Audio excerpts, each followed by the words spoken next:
The Election Commission has declared the votes of 2 rebel Congress MLAs in Gujarat in today's Rajya Sabha election invalid. This is exactly what the Congress had been petitioning the EC for. My colleague Vaidyanathan joining us now for more on that. Vaidya, tell us more on what the EC has said. Finally, the decision has come from the Election Commission. They have rejected both the votes as invalid because both the MLAs from Congress MLAs voted and not only showed it to the agent but to the other people also. According to the law, it has to be declared invalid.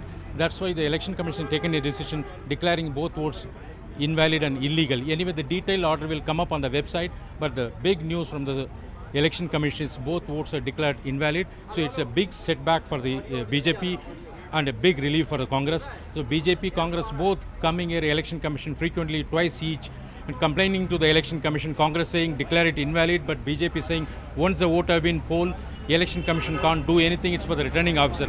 But the Election Commission, after examining the video, has come to a conclusion and now saying both the votes given by the BJP, given by the Congress candidates to the BJP candidate, all have been declared invalid. Vaidya, if you could explain to us why this is important, what does it actually change in terms of this Rajya Sabha poll that has taken place? Because earlier, the magic mark for Ahmed Patel, for instance, to win was 45. How does this change that?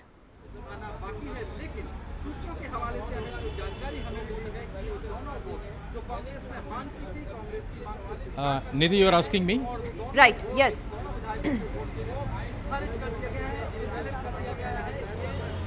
Now what happens is now the counting will start, but the returning officer will have to take these votes as invalid and it won't be counted.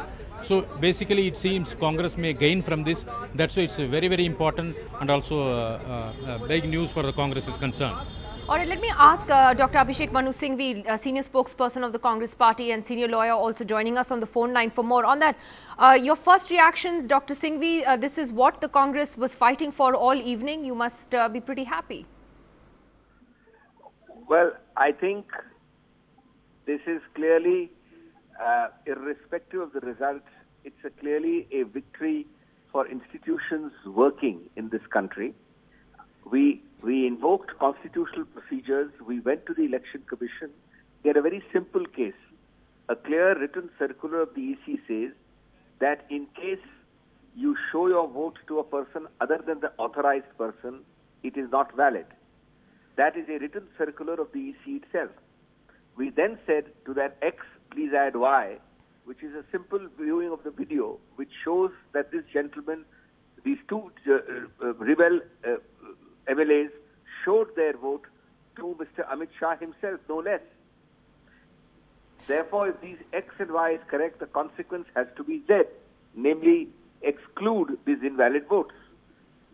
Now, the EC, in a very fast-moving time, obviously the time is fast-moving, time is short, has gone into it, seen the video, applied the rule, and has come to the conclusion, which is the right conclusion, that these two votes not be counted. So whatever is the reduced strength of the assembly, when two votes are not counted, it means that an assembly of 100 becomes an assembly of 98. And you will now have to look at the majority mark of the first preference within the reduced number of 98. I am not saying who's winning, I am not saying who's losing. I am sure that Mr. Ahmed Patel, a very tall leader of India and in particular in Gujarat with a lot of following, will win the election. But the point is not that. The point is that with all the attempts of Sam, Dam, Dand, Bhed, right. Well, Dr. Singhvi, trying to win by hook or by crook and more by crook and less by hook, as you said, he has still failed to avoid this kind of a shenanigan.